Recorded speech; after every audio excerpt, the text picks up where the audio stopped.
What if one of the most dramatic image turnarounds in modern royal history didn't come from a flashy speech, a viral moment, or a spin-heavy rebrand, but from a steady drumbeat of unglamorous work, a sensitive crown choice, a book club, and a willingness to carry on when the spotlight is least forgiving? That's the story of Queen Camilla, from the woman many once blamed to the woman many now rely on. Introduction. Today we're unpacking how Queen Camilla's public image has shifted, sometimes subtly, sometimes decisively, and why it matters. We'll trace the moments that reshaped perceptions, dig into data about what the public actually thinks, explore the causes she's championed, and look at how 2024 to 2025 stress-tested the monarchy and thrust Camilla into a crucial, steadying role. Along the way, we'll surface lesser-known choices, like a crown without a controversial diamond, an overhaul of a medieval court role, and a reading charity doing legit neuroscience, that show how an image evolves not in one leap, but in many small, purposeful steps. From other woman to queen, the hinge moments of perception. Every public figure has inflection points. Camilla's story has several, but three loom large.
More streamlined function.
silence and urged men to be part of the solution, not by grandstanding, but by listening and acting.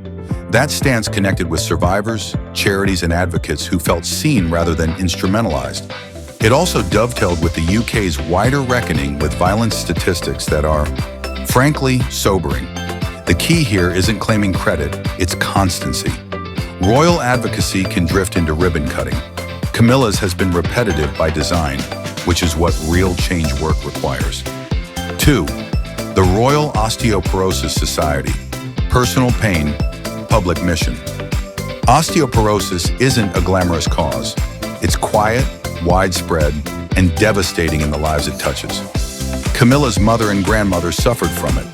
That family history turned her into one of the UK's highest-profile champions for prevention, diagnosis, and research. She became president of the Royal Osteoporosis Society years before anyone imagined her as a future queen. If you're trying to explain why some Britons reassessed her, this matters. It's the sort of long-horizon commitment that looks less like PR and more like a life's project. 3. The Queen's Reading Room. Soft power with hard effects. A book club might sound quaint, but the Queen's Reading Room has grown from an Instagram idea into a charitable platform that reaches millions across more than 170 countries, hosts annual festivals, and even commissions neuroscience exploring how short bursts of reading lower stress and sharpen focus. That's a did you know most people don't expect from a royal initiative. Reading for 5 minutes measurably reducing stress. It's a science-backed nudge dressed as a cozy pastime. More importantly, it's famously on brand for Camilla, the grandmotherly bibliophile who gives book recommendations and invites big-name authors into palace spaces historically reserved for statecraft. The halo effect is subtle but real. Books humanize people, and this is one space where the monarchy can feel inclusive without trying to be trendy. Small modernization, outsized message, those Queen's companions we mentioned. Beyond modernizing language, it quietly trimmed the performative parts of court life and emphasized practical support. It's the kind of administrative change that rarely goes viral but accumulates into a reputation. Approachable, no nonsense, not performing aristocracy for its own sake. Tiny joke, big truth. If you want to know how someone will rule, check their calendar, not their quotes. And if you want to know how someone will last, check their reading list. Third, the 2024 to 2025 stress test. Duty under pressure. Public images are forged in ease but proven in crisis.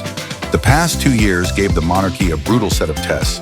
King Charles's cancer diagnosis, the Princess of Wales's health challenges, a noticeably shrunken roster of senior working royals, and intense scrutiny on every appearance and absence. Camilla's response? Show up, keep going, carry the file box. While the king stepped back from many public-facing events during treatment, Camilla's diary expanded. She led engagements, fronted high-profile services, and offered calm updates, never over-promising, never oversharing, about the king's health. The most symbolic moment, leading the Royal Maundy service at Worcester Cathedral, historically the monarch's role. In over a millennium of this tradition, a consort had not taken the lead like that. It was ceremonial, yes, but it was also a narrative signal. Continuity doesn't pause for illness. The monarchy keeps its promises, and if the sovereign can't be there, the queen will be. Did you know? The Maundy tradition dates back to the early medieval period, with the sovereign distributing special Maundy money to older citizens as a gesture of service. Watching Camilla perform that role, discreetly, respectfully, did two things at once. Honored the king and reinforced the idea that her place beside him isn't merely decorative. Media tone shift.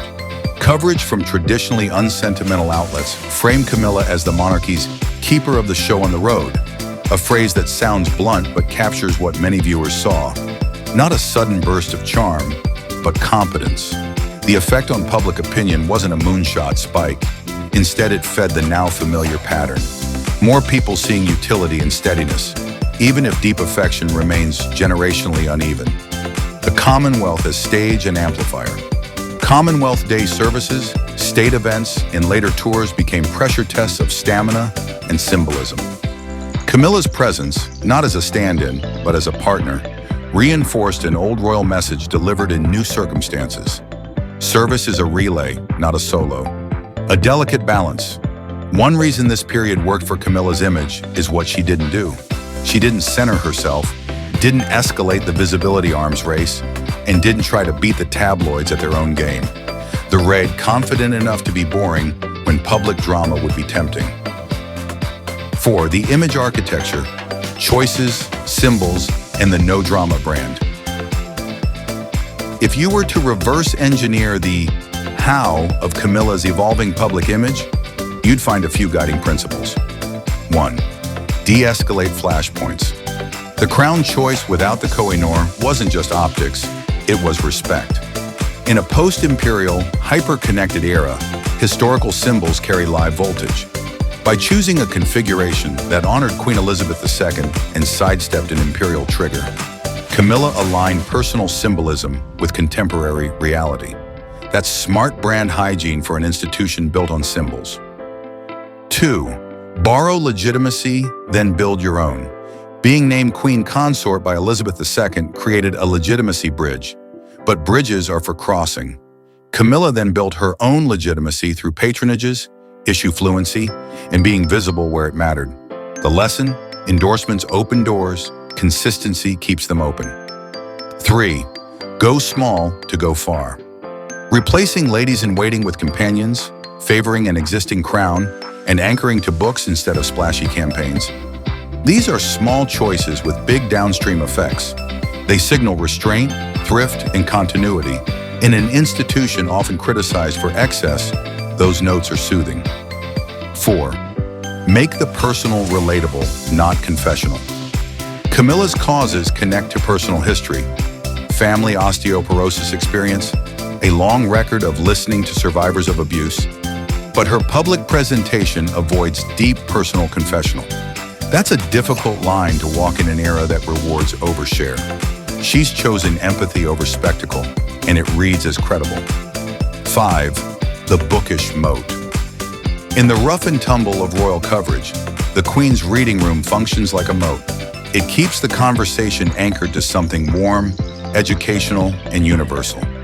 Literature is the ultimate de-escalator. No punditry, just stories.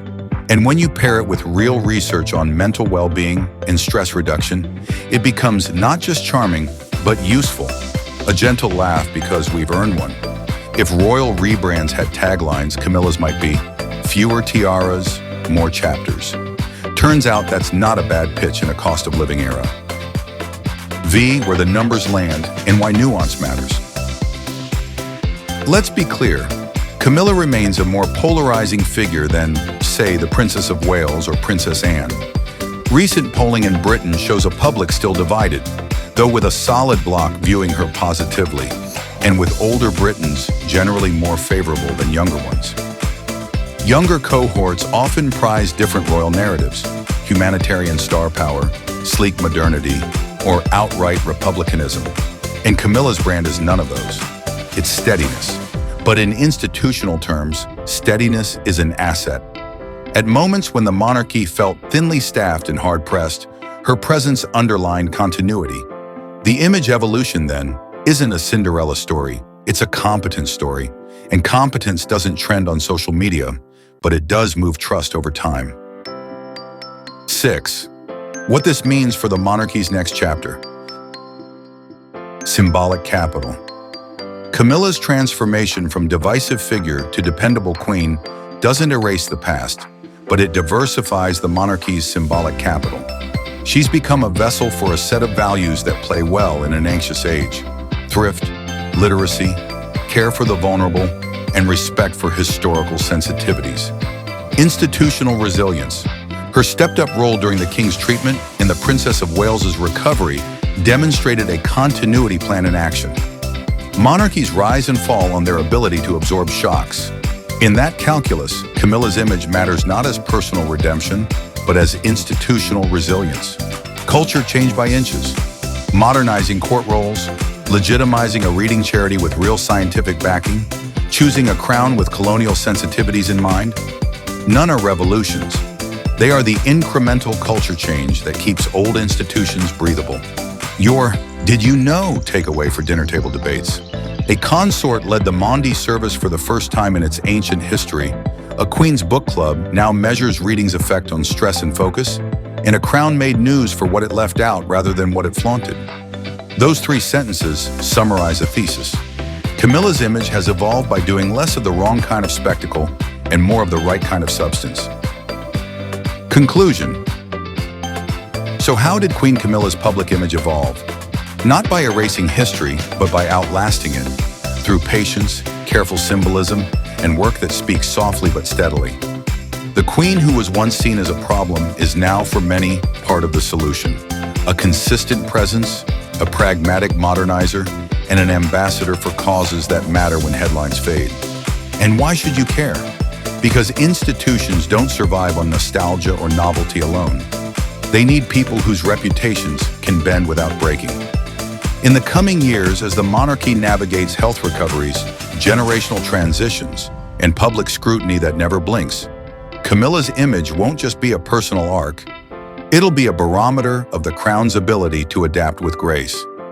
If there's a final lesson here, it's wonderfully undramatic. Keep turning the page. The next chapter in any story, royal or otherwise, belongs to those who show up, remain teachable, and do the work.